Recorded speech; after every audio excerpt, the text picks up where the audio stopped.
Coming up on Chopper's Brexit podcast.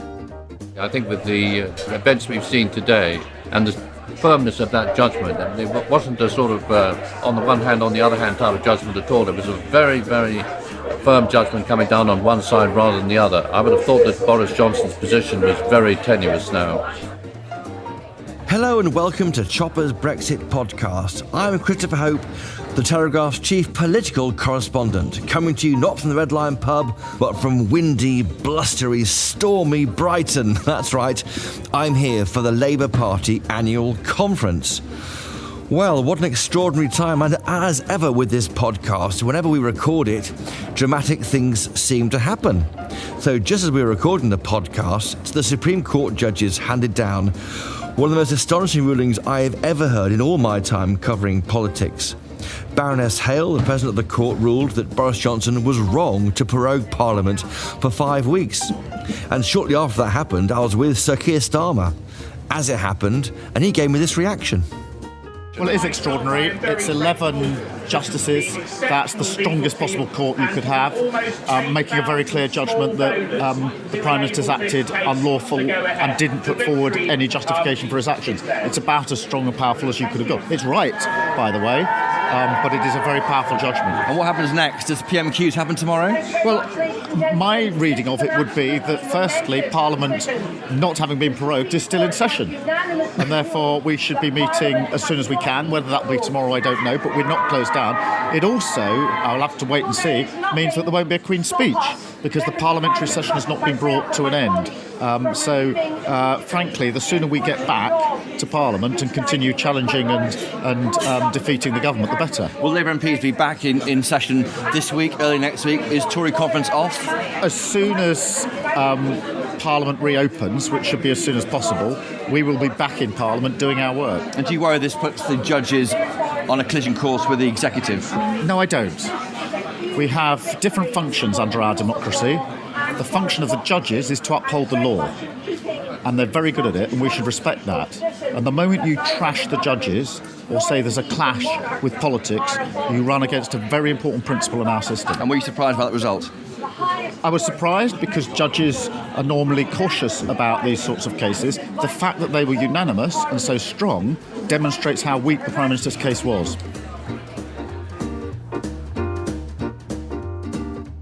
I'm joined now by John Mills, the founder of JML, the high street shopping company, who's also the founder of Labour Leave. And John, we're here in the London Lounge in the Hilton Metropole. The place is in ferment because of that extraordinary ruling we've just been listening to. You and I were standing side by side, mouths agape.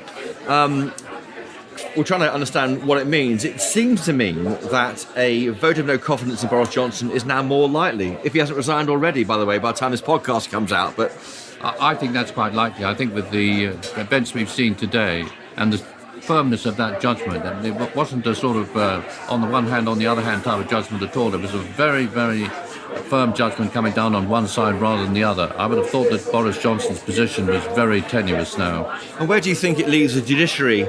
Do you think there'll be a bit of a hard time given to them by the executive, or do you think it was quite a clear, unanimous ruling by all 11 judges. It's quite hard to know where to go if you're the government. They've got to abide by the ruling, haven't they? I think they really have, and I sense that public opinion will be on the side of the judges this time round. And you say that as a Labour leader, don't you? You say that as somebody who wants to get Britain out of the European Union as soon as possible. Yes, I mean, obviously the terms are very important too. And I do think one of the problems that we're in at the moment is that the way things are going with the withdrawal agreement, even if there's some changes on the Irish border issue, are still leaving us with a very unsatisfactory way to leave the European Union. And the Labour Leave has always campaigned for having a free trade deal and out of the single market, out of the customs union.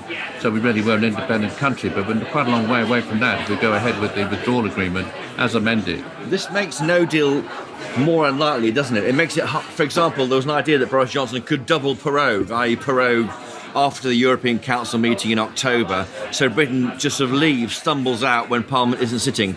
This makes that almost impossible. I think it's going to be very difficult to see that as the outcome now. I think it puts Parliament back into a much more powerful a position really than it was before. I think the way public opinion's going, I would guess that there's going to be a majority in favour of some form of Remain, or certainly against no deal in Parliament, which they're going to make effective. And where does it end? I mean, how can it end? Well, we're going to something's going to have to happen. I mean, I think that the danger at the moment now is that we're drifting towards a situation where it's going to be very difficult to resist calls for Remain to become somehow or other the official policy. I think there will have to be some democratic endorsement to get there, which means that maybe there will be a referendum. But it's months more of uncertainty, isn't it, John Mills? Well, clearly some decision has got to be taken somehow. I think the question is, how do you get democratic endorsement for some decision which people will feel is fair and reasonable and binding? That's the problem. John Mills, founder of Labour Leave and from JML, thank you for coming on Chopper's Brexit podcast. Pleasure to be with you. Thank you. John Mills there. Anyway, before the Supreme Court action happened, I interviewed CBI Chief Carolyn Fairbairn, Mike Buckley, the Director of Labour for Public Vote, and Ash Sarkar, the contributing editor to Novara Media. But first up, I caught up with Lord Kerslake, the former head of the civil service and a crossbench peer, who is now advising Jeremy Corbyn and John McDonnell on whether their manifesto is deliverable. Now we're back in a cafe at the front of the Hilton Metropole, and with me now is Lord Kerslake, or Bob Kerslake as I know him. And Bob, you've got a really key role now with the Labour Party, haven't you? Because you're advising on the deliverability of the manifesto. Well, look, I'm not a member of the Labour Party. I don't write their policies. You're a crossbencher. I'm a crossbencher, but what I try and do is help them prepare for government, think through how they might deliver their policies if they come into power. And I think that's a legitimate thing for me to do, given how little help we give to political parties, whoever they are, in opposition. You've looked at their policies. Let's call it McDonnellism, after John McDonnell, the shadow chancellor. Shorter working week, a tax on independent schools, rent caps, right to buy, giving employees 10% of their companies, borrowing lots of money for investment. I mean, is all this deliverable? Well, I won't come on individual policies because it's probably, we'd take up the whole of the podcast if I did you that. It's just you and me talking. What I would say is that these are radical policies. They're radical in the sense that they're a departure from the way this country has gone over the last 50 years. But arguably, we do need a radical departure. You know, look where the current direction has got us. Put it no stronger than that. They're not in many ways radical when you look across Europe and indeed beyond. There are rent capping policies, for example, in a number of countries, including, of course, Scotland now exploring it. New Zealand has looked at this as well. So you've got to, in a sense, look at the policies more as a radical change in direction for this country rather than necessarily things that are completely unheard of in any part of the world. Are you comfortable with the level of taxation required to pay for some of these policies? I think we are going to need to spend more, particularly need to invest more. You'll know that I'm doing a piece of work on the regional inequalities in this country, which are bigger than almost any other industrialised country. Despite Is that London and elsewhere, basically? London and the South East. It's often called the North-South divide, but it's not just the North. Of course, it's the South West as well. Because you're from Sheffield, aren't you? I live in Sheffield, and you can see when you look at the numbers just how big this gap is, and the fact that it's growing, and it will grow even more. So we have to invest to tackle that. And actually, if you just look at, for example, infrastructure spend in this country, we spend something like 1.2% of GDP. We're almost at the bottom of the league. We should be nearer 3%. And that is not, if you like, just spending for spending's sake. It's investment to try and get the country to be a more productive, fairer country. It's a heavily taxed population here, isn't it? Already, Some are heavily taxed, I would say, but I don't think across the piece you'd say that everyone is paying their fair share of tax. You mean the richer people don't pay their fair share? I think those who are on very high incomes can and should expect to pay a higher proportion. I think some companies, as we know, pay really pitiful amounts of tax. compared to their profits. Wouldn't that encourage avoidance, though? There's a figure on, let's just take income tax. If you go, say, to 50p in the pound for the highest rate, then avoidance starts at around 48%. There's a figure, you remember... Nobody's ever quite explained this psychological effect to me, I have to say, as someone who has been a high earner. I've never quite understood this magic, why this figure of 50% is magical in terms of tax avoidance. There's no evidence, as far as I'm aware, across other countries that it's the case. And why do we, in a sense, build a policy on taxation around avoidance for high earners, but we don't build a policy on taxation avoidance for lower earners? In a sense, we all have a duty, if we want the services that you need to pay for, to pay our fair share. And I'm a high earner. I put my hand up to that, have been. I'm happy to pay my fair share. I just expect others to do the same. Were you at a state school, Bob? I did. I went to a state school. I went to the Blue School in Wales, which started off as a grammar school. And became, in the southwest? In the southwest. It's in a place called, I lived in Shepton Mallet, but I went to a school in Wales that then became a comprehensive whilst I was there. I've never been to private school, nor have any of my children. Yes. I asked that because of the policy voted through on Sunday. And do you think that seizing assets owned by charities that runs public schools or private schools is appropriate? John McDonnell has already, I think, said that this has got to be a policy that's done through consultation and engagement, if indeed it goes ahead in the current proposal. What I think you can reasonably say is that the private school system has perpetuated a level of inequality in this country, and it's right to ask questions about how it works and to what extent they make their much better facilities available to others. I personally wouldn't go down a route of seizing assets or anything close to that. It's more of a signal, isn't it, for the electorate? And I think it's going to really cut through the upcoming election. How far prepared is the manifesto? I think they've done a lot of work. The guy who's been in the news recently, Andrew Fisher, who I know, good guy, isn't he? He actually is a very capable guy. Is staying on to carry on the work, as I understand it. Until what? Christmas? Who knows? Until I would think at least until the election myself, but who knows? And I think actually quite a lot of work has been done.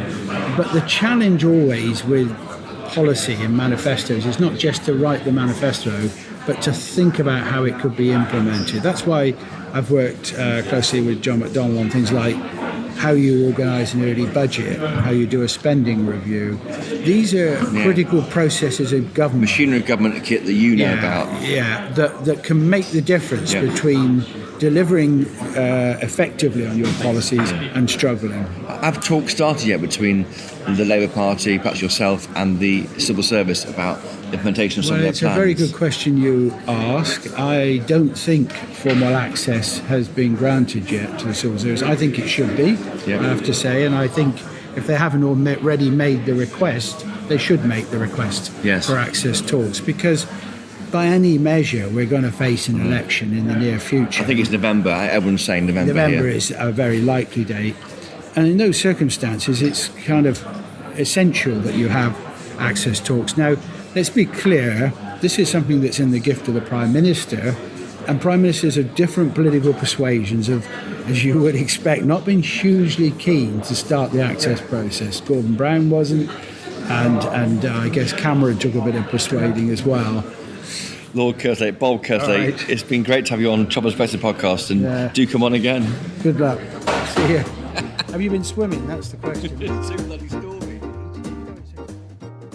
Now, don't go anywhere. In just a moment, I'll be joined by the Director General of the CBI, Dame Carolyn Fairbairn, right after this. Hello, Chopper listeners. My name's Danny Boyle, and I'm the Telegraph's Commuter Editions editor, which means it's my job to provide you with great journalism that makes your journey to and from work as enjoyable as possible. I can't prevent train delays or guarantee you won't get caught in the rain, but I can make sure you're up to date with the best of the Telegraph every morning and evening. And I just wanted to let you know about one of the ways you can get all that in audio form. All you need to do is join my WhatsApp group. Every weekday, my colleague Chris Price and I bring you short audio briefings directly to your smartphone at 8 in the morning and 5:30 in the afternoon. And the best bit? It's completely free to sign up and easy. just click on the link in the show notes for this episode. I look forward to having you as a group member soon.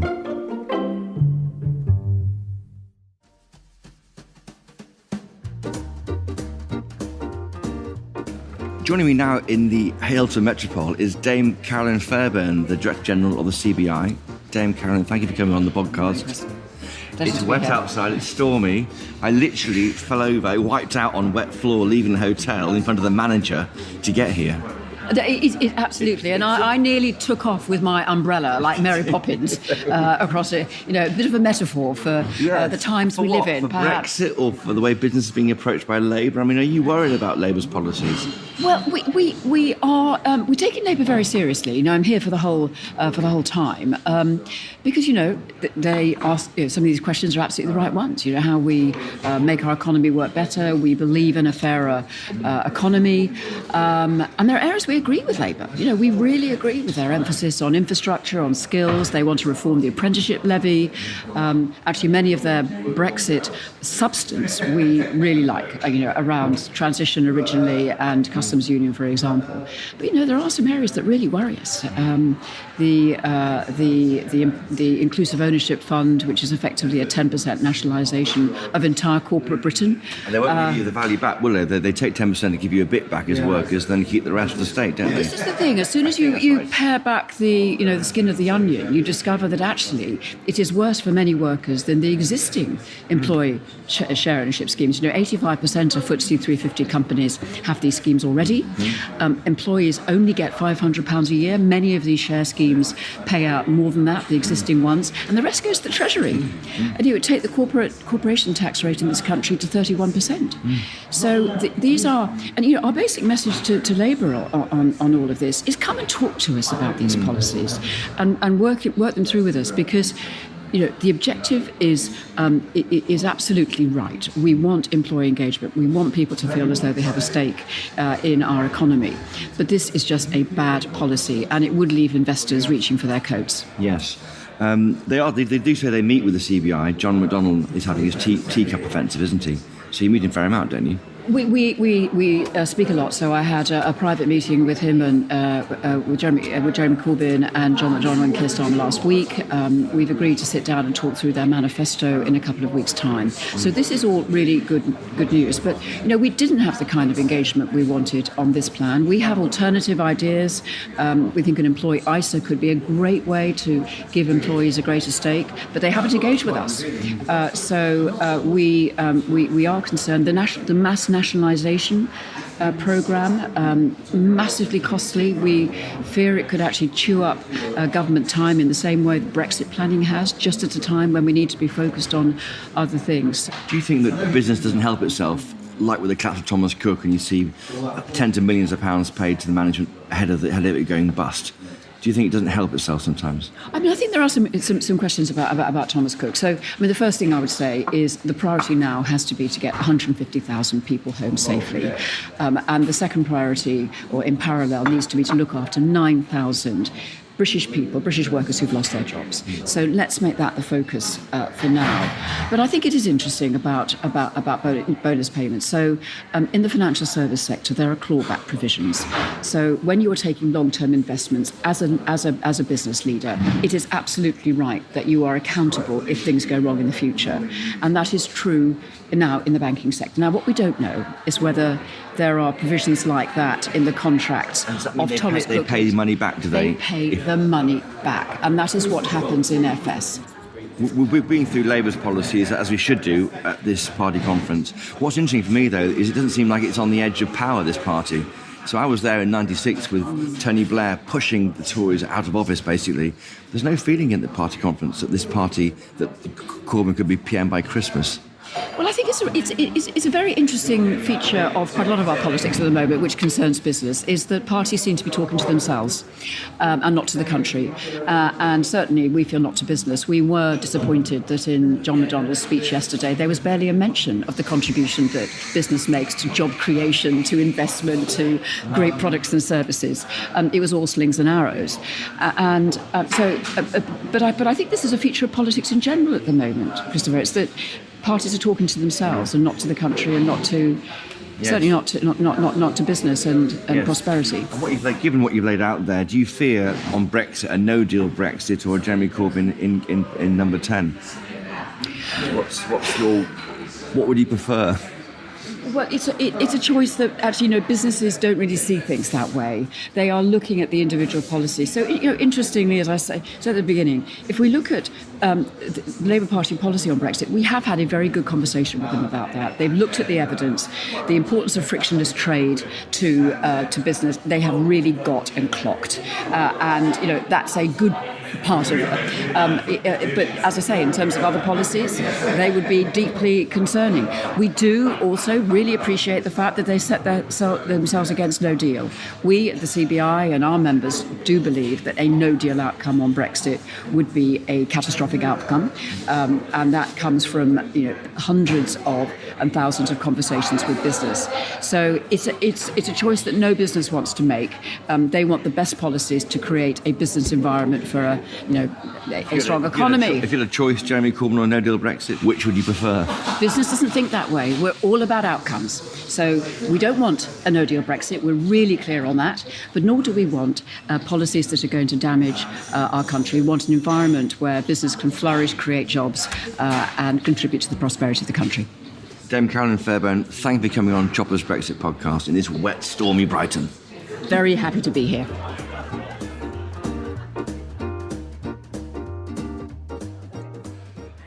I'm joined now on Chopper's Brexit podcast by Mike Buckley, the Director of Labour for a Public Vote and a Labour advisor. Mike, welcome to the podcast. And we're now in the London Lounge here in the bowels of the Hilton Metropole. You're not too wet after the weather outside. Well, I can ask you, what is Labour for Public Vote? I'm imagining you're campaigning for a second referendum on the EU membership. We are exactly. So we've been going for about 18 months. So when we started, Labour was adamantly pro-Brexit, relatively soft Brexit, but still pro-Brexit, wouldn't go anywhere near a second referendum. We started just around the same time that Owen Smith got sacked, simply for mentioning a second referendum in his speech, not even advocating it.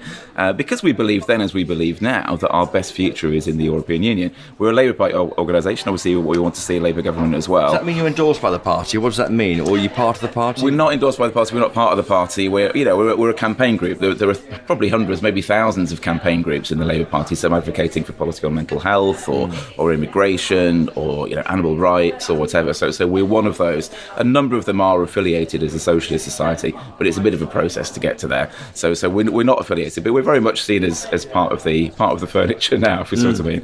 And we've come a long way. I mean, when we started, as I say, we didn't support a second referendum. Now we're the only main party actually supporting a referendum in all circumstances, with Remain and Leave on the ballot. So that's not all our work, but it's not quite there though. After to some degree, it's our work. Were you disappointed by the vote in the hall? I was disappointed on Monday evening. I was. I mean, obviously, yesterday, Monday, we wanted to come out with a commitment to full Remain for a number of reasons. One, because we think that's the best thing for the country, but also we may face a general election quite soon, and based on not just the polling evidence of the last 18 months, but also the elections in May, if we don't do that, it's going to be so much harder for us to make our case. Well, what about those voters in the north of England who may have voted for Brexit? The arguments, they're well trodden. They are well trodden, but what's also well trodden is the fact that even in 2016, most Labour voters voted Remain. A good 2/3 of Labour voters voted Remain, and that's true in pretty much every Labour seat. So that it's just not true to say that most Labour voters, even in the North and the Midlands, would Leave voters even then. And actually, the shift in public opinion from Leave to Remain, which has not been huge, but it has been real. It's probably 5 or 6%. Most of that has been driven by Labour voters who voted Leave, realising over the last 3 years, this isn't turning into what I wanted. This is turning into something that the far right and the Tories want. It's not going to serve my interests. I'm going to shift to Remain. Is it credible for your leader, Jeremy Corbyn, to be Harold Wilson-esque, independent or neutral on any? It's the biggest political issue of the age. For him, I feel he wants to be in power. We want a Labour government. We want him in power as well. For him to go through interviews in a general election campaign and them to say, are you Leave or Remain, and him to sit on the fence, I really don't think is credible. You can't on the one hand say, make me Prime Minister because I'm decisive, I'm a leader, I'm going to take the country where it needs to go, and follow that up with, but I can't make my mind up on the big decision of the age. Some of us criticise David Cameron for going heavily into the Remain side on the EU referendum. Why not be independent? Let George Osborne fight it out. Yeah. I will implement the result. That seems more of a constitutional fair way of doing it. It may, but nowadays you can't get away with that. No, in 2016 that might have worked. But I don't think it would. I mean, what they didn't work. I mean, to be honest, I was no fan of Cameron, no fan of austerity. I thought it was economic illiteracy, and I think it's given us a lost decade. But to be fair to him, he did work hard in the referendum, which he should not have called, but he worked hard in it. Whereas the rest of his cabinet were nowhere to be seen. You're wearing a badge saying "Stop Tory Brexit." You mean stop Brexit, don't you? I do mean stop Brexit. Don't you see the benefits though of Brexit for the left? I mean, when I chaired an event with Jacob Rees-Mogg last week in London, 800 people queuing outside, Tory Telegraph subscribers, probably Tory voters. Yeah. They're being leafleted by the Communist Party of Britain, brackets Marxist-Leninists, because the left see Brexit as a great opportunity for intervening in the market. I mean, I'll be pushing honest. Labour left-wing policies. Why don't you drink that milkshake? In the privacy of this podcast that goes out to 2 million people, I really think those guys are delusional.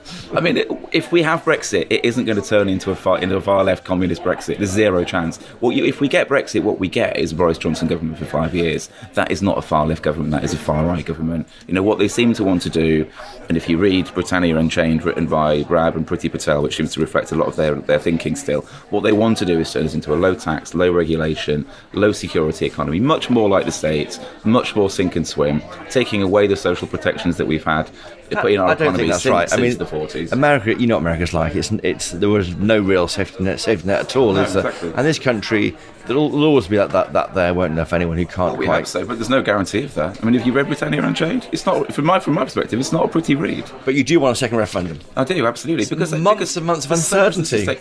We're going to have years of uncertainty. If the withdrawal agreement or any kind of agreement goes through, you then have a whole generation. We lose 700 trade deals at one a month. That's a generation. Do you want to spend a generation doing this? Mike Buckley, Director of Labour for a Public Vote. Thank you for coming on Chopper's Brexit podcast. Great, thanks for having me on. Now, my final guest on this week's Chopper's Brexit podcast is Ash Sarkar, contributing editor to Novara Media. Ash, welcome to Chopper's Brexit podcast. Thanks for having me. Good to have you on. You're not a Labour Party member. Nope. You're not a member of the Momentum. Nope. You're not a member of any party. Nope. So why are you here? I'm what used to be called a fellow traveller of the Labour Party, and the way I see my involvement with the left is that I'm interested in movement politics. Yes. I'm interested in that thing where you've got within the party, and then you've got against but trying to transform the institutions of the party, and then you've got against that group that's sort of trying to take over the party as well. That sort of strange productive antagonism, which is I think how you get policy shifted towards the left and in a more radical direction overall. Yeah. So it's that sort of, three moving parts that I'm into. And where are you on Brexit? Where am I on Brexit? I'm what you would call a Eurosceptic Remainer. I voted Remain because I was on the tube home and I saw three guys wearing Leave.eu badges and they were, racially abusing people on the carriage. That's appalling. And I thought, there's no way I can share a ballot box with you. But in terms of the, critique of the EU as an undemocratic institution, I'm with Yanis Varoufakis on this. Jeremy Corbyn, possibly. Or Jeremy Corbyn, actually. I think that it's a profoundly unjust institution. But so you're looking forward to it? Yeah, well, yeah. By Brexit? You're looking forward to Brexit? No, absolutely not. Because it's a right-wing power grab. So Marx says men make history, but not in the conditions of their own choosing. Brexit is not in the conditions of our choosing. So do I want to be on the side that wants to place us firmly within Donald Trump's sphere of influence? Or do I want to stay part of this highly imperfect institution, which at least preserves freedom of movement, which is something which members of my own family benefit from? Is Brexit about, forgive me, taking back control, i.e. giving back power to individuals like us, you and me and Theo, who's recording this podcast, and letting us vote in our own politicians who then do what we tell them, rather than, rules being made by far-off Brussels, by unelected officials? But it's funny that you say that, because this process of Brexit has been profoundly, I think, disempowering. You look at the prorogation of Parliament, you look at the sort of, growing call for attacks on our judiciary, you look at the collapse of faith in representative democracy, and I actually think that that's something which is quite disquieting. And then you look at what could be the Brexit future, which is carving up our NHS and flogging off the most profitable bits. But they say it won't happen. Well, without being sort of arguing too much for the government, they say that won't happen, don't they? Boris Johnson says a lot of things which then turn out not to be true. So in terms of those public services which we all rely on, I don't trust him nearly as far as I can throw him. Okay, I chaired an event last week with Telegraph subscribers, 800 people queuing to hear Jacob Rees-Mogg speak. And outside were the Communist Party of Britain, bracket, Marxist-Leninists, giving out leaflets to Telegraph readers. I mean, how do you explain that? You know, you do have this quite strong tradition on the left of being very, very anti-EU, and still the Morning Star is very much in favour of Brexit. You've got this new and Unite, Lexit. the big unions. Yeah, and so I think for Unite, it's less of pursuing a Lexit position out of ideology and more about how do you bring together levers and keep them on board, particularly in those deindustrialised areas in the Midlands and the North. Again, where I disagree with the Lexit analysis is with Boris Johnson in charge, you're not going to get a left-wing exit from the But European with Jeremy Union. Corbyn in charge, you can basically intervene massively and not break any state aid rules. You can nationalise everything. You can prop up anything you want with state aid money, and that's fine. So I think that there Why are not only two embrace bits. that idea? There are only two bits of the Labour Party manifesto 2017 which come into conflict with EU rules. Quite frankly, What were they on the rail? and it was on rail, and I think it was like bits of state aid conflicts. I actually think that either in or out of the EU, a socialist government is well placed to deal with those challenges. I was talking with Yanis Varoufakis last night, who was saying, look, if you're in the EU, Jeremy Corbyn needs to wield that veto when it comes to, trying to secure changes for how the EU works. Britain is uniquely The veto powerful has to do no. that. Part of the problem with the veto, as David Cameron was saying when his memoirs were published, is it's useless. You try to veto things, and they reconstitute the treaty and do something else. Well, one of the things that Yanis Varoufakis was talking about, and I'm really interested in his ideas, because he should be a Lexiter, and he's not. Is he a German MEP now? He is an MEP Is he now. in Germany? And Oh, it's so for much standing the in campaign Germany. for realistic disruption of the EU. It's this DiEM25 movement. I disagree with Yanis on some things, but I think he knows better than most the profoundly brutal and sort of neck-breaking nature of EU negotiations, better than anyone. And one of the things that he says is that I think Britain, in terms of putting together a sort of socialist bloc across Europe, including Portugal, including Spain, linking up with comrades from across Germany and Greece as well, is that there would be a chance to change some things. Maybe not the massive things, maybe not the things like debt mutualisation, but changing some things about how the EU works. And he thinks that it's fundamentally better than the slide into what he calls fascism that Brexit represents. He and you are talking like David Cameron circa 2016. I don't think that that's the case You at think you all. can reform from within, and that was proved to be not possible. I don't think that's the case at all. I think that David Cameron's reforms were overhyped, under-delivered, and fundamentally were trying to change, the connection of two of the four freedoms, which is freedom of capital and freedom of movement. Whereas the sights of a Corbyn-led government are going to be very, very different. I think that, he's not going to be able to get the party behind him supporting an end to freedom of movement. I don't think he necessarily wants to do that either. So the sort of aim of a Corbyn government within the EU will be fundamentally different from David Cameron. Ash Sarkar, it's been great to have you on Choppers Brexit podcast. Do come on again. Thank you. Thanks for having me. Well, that concludes my time at the Labour Party conference on behalf of Choppers Brexit podcast. What I find striking is that it doesn't feel to me like a party on the edge of power. I'm old enough to remember when Tony Blair got Labour whipped up into a frenzy in 1996, almost forcing the Tory party out of government after 18 years, but I just don't feel the same hunger for power is here at Labour Party conference. It seems to me there's much more discussion amongst themselves about what's next and how to get Brexit sorted out, and there's more dispute than unity. But we'll wait and see. That's your lot. Before I go, let me remind you that you can come and see me interview Steve Baker, chairman of the European Research Group of Tory MPs, at Podcast Live in central London on Saturday, October the 5th. Tickets are selling fast, so go to podcastlive.com to get yours and use the code CHOPPER10, all in capitals, to get 10% off. Please come, it'll be great, and I promise to make time to you if you want to meet me and talk to me. Thank you to all my guests this week: Sir Keir Starmer, Dame Carolyn Fairbairn, Mike Buckley, Ash Sarkar, Lord Kerslake, and of course John Mills. Thank you to the podcast producers, Theo Luludis and Elliot Lampett. And thank you to the team at In-House Communications who made us very welcome at the London Lounge at the Labour Party conference. I'll be back next week where I'll be sitting down with a live recording with Alison Pearson, one of the Telegraph star columnists, Jacob Rees-Mogg, the leader of the House of Commons, and Rory Stewart, maybe a future leader of the Conservative Party, at the Tory Party conference in Manchester. If you'd like to get in touch with us, tweet us at Brexit Broadcast or email us choppersbrexitpodcast@telegraph.co.uk. And always buy a copy of the Daily Telegraph. Until next time, cheerio!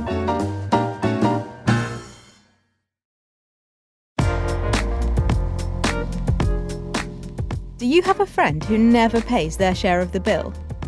Or are your parents wasting your inheritance on flash cars and Caribbean cruises? Or maybe you have 2 children, but you can only afford to send one to a fee-paying school. The common thread? Money, and the moral problems that it so often leaves in its wake. I'm Lauren Davidson. And I'm Sam Meadows. We both report on personal finance for The Telegraph. And each week on our podcast, Moral Money, we're joined by one of our paper's best-loved columnists to unpick the thorny financial issues sent in by listeners. From stretching your work expenses to the ethics of paying less tax, this is the ultimate guide to what's okay and what's not in the blurred world of money morals. It's heated. It's lively. And it might even help you become a better person. Search for Moral Money in your favourite podcast app and click subscribe to make sure you never miss an episode.